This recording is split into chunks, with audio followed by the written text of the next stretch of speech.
हिंदुस्तान की सच्चाई है, इसको आप सुन लीजिए और आप देखना, ये जो नरेंद्र मोदी अभी भाषण दे रहा है, मैं आपको बता रहा हूं 6 महीने बाद, 7-8 महीने बाद ये घर से नहीं निकल पाएगा। हिंदुस्तान के युवा इसको ऐसा डंडा मारेंगे, इसको समझा देंगे कि हिंदुस्तान के युवा को रोजगार देने के बिना ये देश आगे नहीं बढ़ सकता है। खुशी है खत्म, bye bye, tata, goodbye, गया। शिव भक्त कब से हो गए राहुल जी? तो कार्यकर्ता जानना चाहते हैं आपके कुछ संस्करण जो आपने कैलाश यात्रा के दौरान एक्सपीरियंस किया। हाँ। सब गोलमाल है, हर सीधे रास्ते की तेरी हाँ।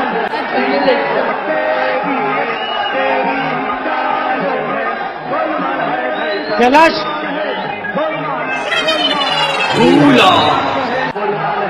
जो कैलाश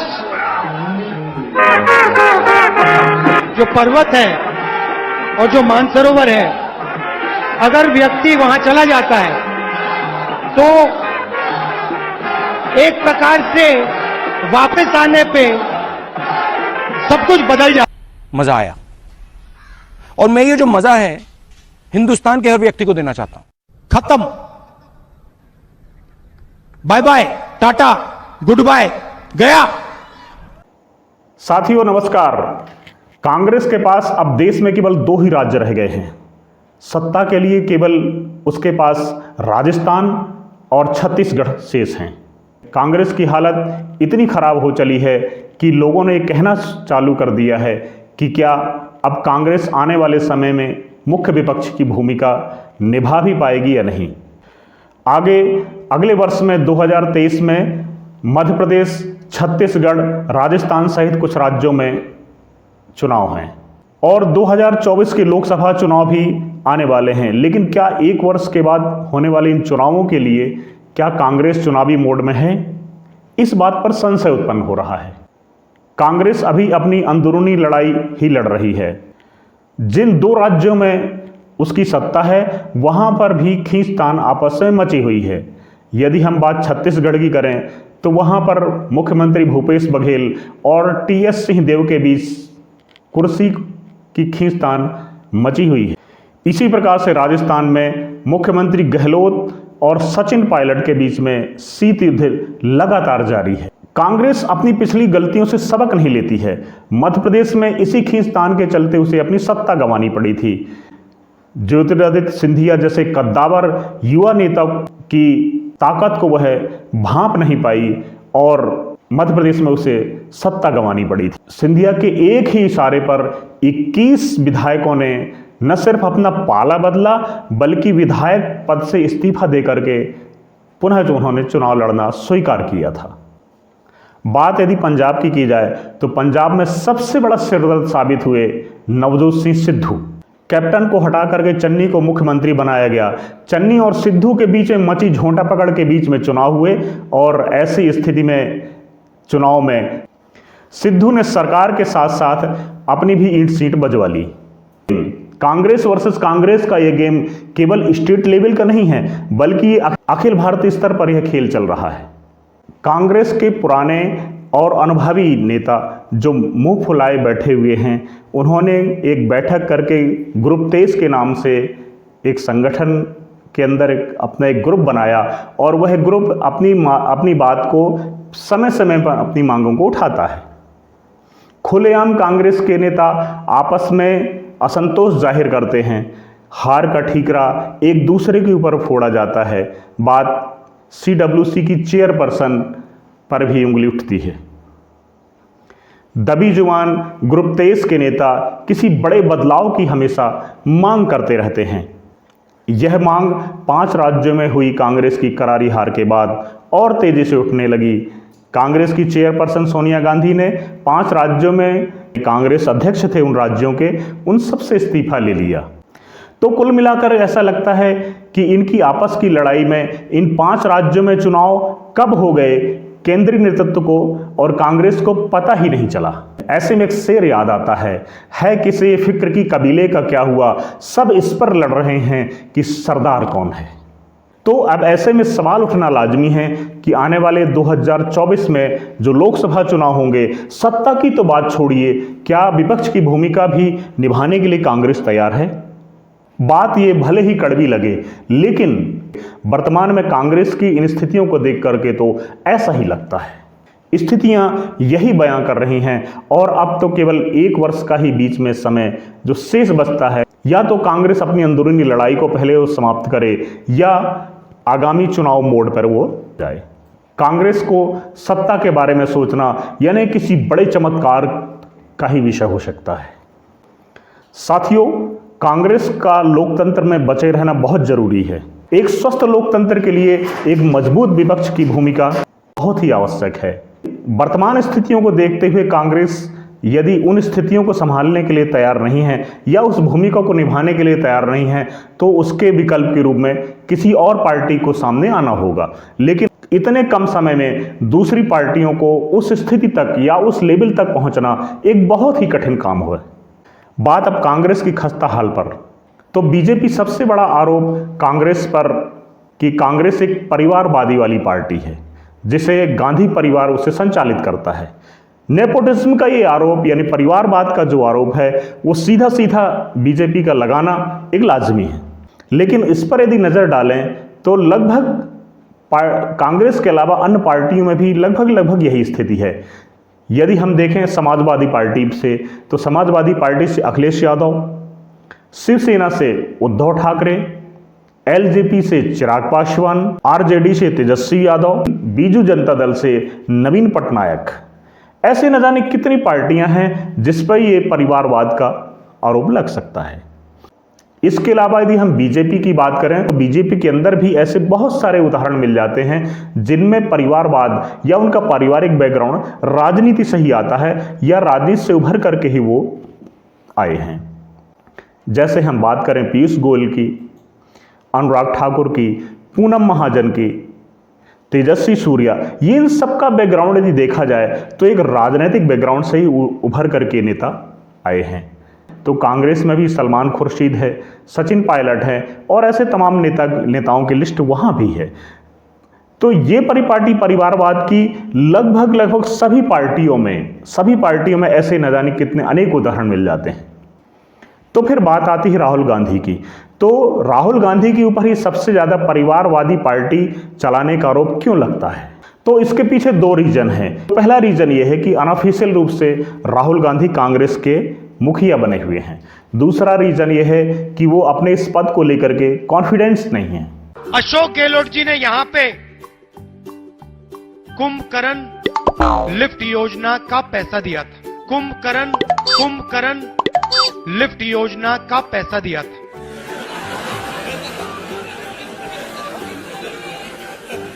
कुंभाराम लिफ्ट योजना था। ऐसी मशीन लगाऊंगा, इस साइड से आलू घुसेगा, उस साइड से सोना निकलेगा।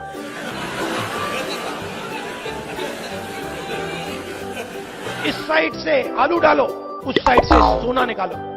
इतना पैसा बनेगा, आपको पता नहीं होगा क्या करना है पैसे।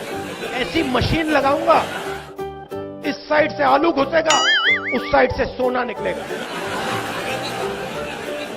इस साइड से आलू डालो, उस साइड से सोना निकालो।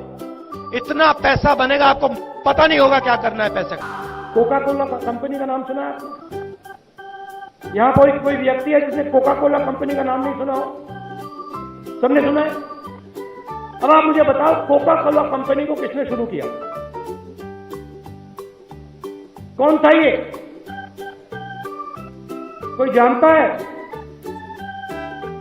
मैं आपको बताता हूं कौन था। कोका कोला कंपनी को शुरू करने वाला एक शिकंजी बेचने वाला व्यक्ति था। कोका कोला कंपनी को शुरू करने वाला एक शिकंजी बेचने वाला व्यक्ति था। कोका कोला कंपनी को शुरू कर वो अमेरिका में शिकंजी बेचता था,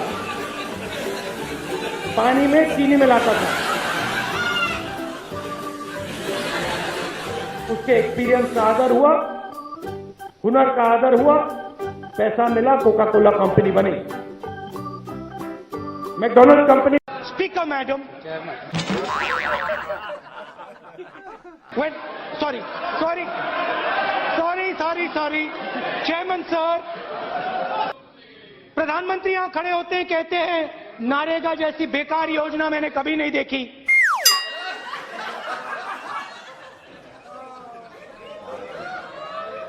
नारेगा, मनरेगा,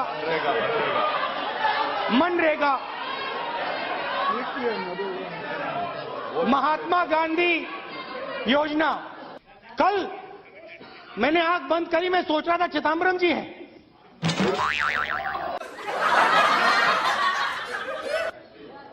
अच्छी बात बोली, आपको अच्छी लगी तो ऐसे थोड़ा मार दीजिए हाथ, आप थोड़ा सा मार दीजिए, मार दीजिए, एक बार मार दीजिए। क्यों कष्ट हो रहा है आपको? अगर अच्छी लगी मार दीजिए। पहले पेट्रोल $130 प्रति बैरल हुआ करता था, आज ₹35 प्रति बैरल है। $35, सॉरी, गलती कर दी, सही बात है। परसों मैं भाषण सुन रहा था और मैं ऐसे हिला, आरे समय आ गए, नमस्कार। मोदी जी ने वायदा किया था कि इकोनॉमी बिल्कुल डाउन जा रही है। भैया मैं आरएसएस का नहीं हूं, मैं गलतियां करता हूं,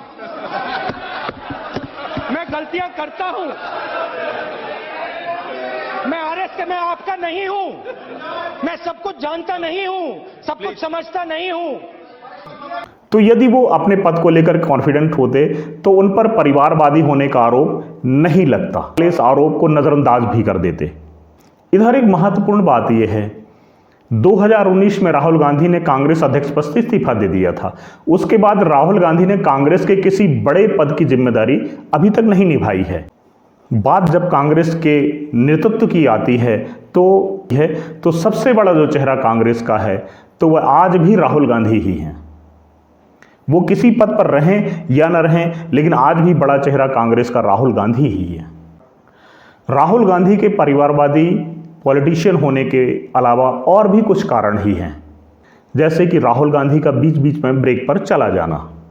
राहुल गांधी बीच बीच में लंबा ब्रेक लेकर के या लंबी छुट्टी पर कहीं विदेश में या सक्रिय राजनीति से कुछ दिन के लिए चुप्पी साध लेते हैं। राहुल गांधी के स्पीच में भी कई बार अनुभव की कमी देखी गई। राहुल गांधी की कनेक्टिविटी, जनता से जो कनेक्टिविटी है, उसमें भी काफी कुछ सुधार की गुंजाइश है। सबसे करीब 20% परिवारों को साल के 72,000 रुपए कांग्रेस पार्टी दे सकती है। हर महीने 72,000 कांग्रेस पार्टी हर साल 72,000 करोड़ रुपए बैंक अकाउंट में। जनता को वो क्या मैसेज देना चाहते हैं, शायद वो कनेक्टिविटी अभी उनकी कमजोर कड़ी बनी हुई है। 2004 और 2009 में जब कांग्रेस की सरकार थी तो ऐसे में किसी मंत्रालय की जिम्मेदारी निभा करके वे अपने अनुभव को निखार सकते थे। राजनीति को एक पूरे इंटरेस्ट के साथ फुल टाइम वर्क उन्हें करना होगा। ट्विटर के बजाय ग्राउंड लेवल पर राहुल गांधी को वर्क करने की बहुत ज़रूरत है। किसी बड़े आंदोलन में नेतृत्व का चेहरा उन्हें बनना बहुत आवश्यक है। ऐसा नहीं है कि मोदी के मैजिक के सामने सब फेल है।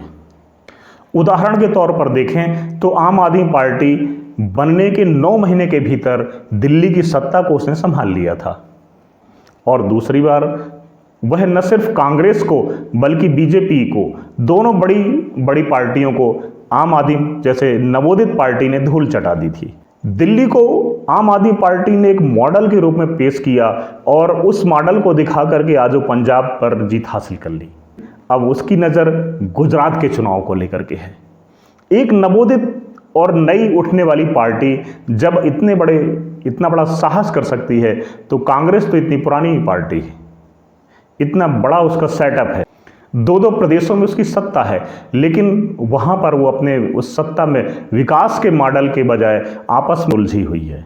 बात यदि पंजाब की जाए तो पंजाब में आम आदमी पार्टी ने कांग्रेस और बीजेपी को हरा दिया और बीजेपी की तो स्थिति ये रही कि बड़े मुश्किल से केवल 2 सीटें ही जीत पाई। अब आम आदमी पार्टी गुजरात मिशन को लेकर के निकल पड़ी है, लेकिन कांग्रेस अपनी अंदरूनी कलह की भेड़बुन में उलझी हुई है। अब बात सोनिया गांधी की। सोनिया गांधी ना तो कोई बड़ी रैली कर रही हैं, ना ही किसी बड़े आंदोलन का हिस्सा बन रही हैं और ना ही राजनीति में किसी सक्रिय रूप से वो सामने आ रही हैं। प्रियंका गांधी से किसी बड़े चमत्कार की अब उम्मीद करना बहुत मुश्किल है, क्योंकि कांग्रेसी हमेशा प्रियंका गांधी को लेकर एक ट्रम्प कार्ड के रूप में उनसे उम्मीद रखते थे, लेकिन इस ट्रम्प कार्ड का खेल ऐसा फेल हुआ। उत्तर प्रदेश में केवल 2 सीट ही बड़े मुश्किल से प्रियंका लेकर के आ पाई। एक और बड़ी बात को लेकर के कांग्रेसियों में हमेशा गलतफहमी रही कि प्रियंका गांधी का जो चेहरा है वो इंदिरा गांधी से मिलता जुलता है, लेकिन ये किसी योग्यता की निशानी नहीं हो सकती है। ये कांग्रेसियों का अपना एक भ्रम हो सकता है। किसी का चेहरा किसी से मिलता हुआ होना ये किसी योग्यता का पैमाना नहीं हो सकता है। तो कुल मिलाकर के देखा जाए, कांग्रेस की जब भी बात आती है तो ये 3 चेहरे ही हमेशा वो आगे रखते हैं। ऐसे में कांग्रेस पर परिवारवादी पार्टी का आरोप लगना एक लाजमी है। अब बात कांग्रेस के बाकी लीडरों की जाए कि बाकी लीडर कांग्रेस के कहाँ हैं या उनका क्या स्तर है, तो बीजेपी के नेताओं के बारे में सोचकर देखें तो ढेरों नाम सामने आ जाते हैं। नरेंद्र मोदी, आदित्यनाथ योगी, अमित शाह, पीयूष गोयल, राजनाथ सिंह, जेपी नड्डा, मनोज तिवारी, स्मृति ईरानी, ऐसे न जाने अनेकों नाम की लंबी लिस्ट आ जाती है। अब ऐसे में कांग्रेस नेताओं को याद करके देखें तो गांधी परिवार के अलावा जो नाम आता है, अधीर रंजन चौधरी, मल्लिकार्जुन खड़गे, कपिल सिब्बल, पवन कुमार बंसल, अजय माकन, रणदीप सिंह सुरजेवाला, कुछ और नाम भी याद आते हैं जो अपने कारनामों को लेकर के कांग्रेस में हमेशा चर्चा का विषय बने रहते हैं। जैसे कमलनाथ और पी चिदम्बरम, अक्सर इनका नाम किसी स्कैम को लेकर के खास तौर पर जाना जाता है। दिग्विजय सिंह के विवादित बयान तो जगजाहिर हैं, चाहे वो ओसामा जी की बात हो या दाऊद इब्राहिम की बात हो। आतंकवादियों के नाम बड़े सम्मान के साथ लेने के लिए दिग्विजय सिंह का नाम जगजाहिर है। इसी प्रकार से मणिशंकर अय्यर, जिन्होंने प्रधानमंत्री नरेंद्र मोदी को नीच शब्द से संबोधित किया था। नवजोत सिंह सिद्धू इमरान खान की दोस्ती को लेकर के हमेशा चर्चा में बने रहे। कपिल सिब्बल और सलमान खुर्शीद जब भी कांग्रेस सत्ता में रही तो एक ही बड़े मंत्रालय में मंत्री के रूप में वो सुशोभित होते हैं, लेकिन जब कांग्रेस सत्ता से बाहर है तो अपनी धुआंधार प्रैक्टिस के लिए जाने जाते हैं। एक खास बात और है, कांग्रेस नेताओं में लोकप्रियता की बेहद कमी नजर आती है। गांधी परिवार को यदि छोड़ दिया जाए तो कांग्रेस का कोई ऐसा बड़ा कद्दावर नेता नहीं है जो अपने दम पर भीड़ को जुटा सके। कांग्रेस के नेताओं पर हमेशा जब तब आराम तलबी का आरोप लगता रहा, वो जनता के बीच में लगातार अपनी कनेक्टिविटी के लिए कमजोर साबित होते रहे। बात 5 राज्यों के चुनाव की करें तो इन 5 राज्यों के चुनाव में कांग्रेस का कोई भी बड़ा नेता अपनी जिम्मेदारी को उठाने में, जिम्मेदारी की भूमिका निभाने में असफल रहा है। ऐसे में सवाल उठना ये लाजमी है कि क्या ग्रुप 23 के द्वारा उठाई जा रही परिवर्तन की मांग, नेतृत्व परिवर्तन की मांग मानकर गांधी परिवार को केंद्रीय नेतृत्व से अलग कर दिया जाए। लेकिन यदि गांधी परिवार को केंद्रीय नेतृत्व से अलग करके यदि देखा जाता है तो शायद कांग्रेस को अपना अस्तित्व बचाना भी एक मुश्किल हो जाएगा। बात अब कांग्रेस के युवा नेताओं की करें तो गुजरात से हार्दिक पटेल और जेएनयू के विवाद से अपना राजनीतिक सफर शुरू करके कांग्रेस का दामन थामने वाले कन्हैया कुमार अब कांग्रेस में शामिल हो गए हैं। इसके अलावा कुछ अन्य और युवा कांग्रेसी नेता हैं जिन्हें अभी अपनी राजनीति को चमकाना अभी बाकी है। कांग्रेस की हार का एक और भी बड़ा कारण है, भाजपा हमेशा उसे हिंदू विरोधी साबित करने में कोई कोर कसर नहीं छोड़ती है। अपनी हिंदू विरोधी छवि के आरोप का कांग्रेस काउंटर नहीं कर पाती। हाल ही में रिलीज हुई कश्मीर फाइल फिल्म को लेकर के कश्मीरी पंडितों का जो दर्द है उसको लेकर कांग्रेस के कई नेता अलग अलग बयानों को लेकर के सामने आए, जिसमें से कई बयान ऐसे भी हुए जो कश्मीरी पंडितों के दर्द में मरहम लगाने के बजाय उसे कुरेदने वाले थे। ऐसी स्थिति में कांग्रेस और उन नेताओं का एंटी हिंदू होने की जो छवि है उसको बहुत मजबूती मिलती है। और बस इन्हीं बयानों को लेकर के बीजेपी हमेशा कांग्रेस को कटघरे में खड़ा करती है और एंटी हिंदू साबित कर देती है। यदि कांग्रेस का कोई बड़ा नेता आतंकवादियों को यदि जी लगा करके संबोधित करे, जैसे ओसामा जी, दाऊद इब्राहिम जी आदि जैसे सम्मानजनक शब्दों से संबोधित करे और कांग्रेस इस बारे में उसका विरोध न करे, तो कहीं ना कहीं कांग्रेस नेता की जो छवि तो एंटी हिंदू होती ही है, साथ में कांग्रेस की भी छवि एंटी हिंदू होती जाती है, जिसका खामियाजा पार्टी को भुगतना पड़ता है। तो कुल मिलाकर कांग्रेस की खिसकती जमीन के और भी बहुत सारे कारण हो सकते हैं। मित्रों, ये मेरे अपने निजी विचार थे जिसको मैंने आपके साथ साझा किया। आपके विचार इस मुद्दे पर क्या हैं, कृपया कमेंट बॉक्स पर जरूर लिखें। हमारे इस चैनल को लाइक करें, सब्सक्राइब करें और अपने मित्रों, परिचितों और रिश्तेदारों को जरूर शेयर करें। बहुत बहुत धन्यवाद। नमस्कार। अच्छी बात बोली, आपको अच्छी लगी तो ऐसे थोड़ा मार दीजिए हाथ, आप थोड़ा सा मार दीजिए, एक बार मार दीजिए। क्यों कष्ट हो रहा है आपको? अगर अच्छी लगी मार दीजिए।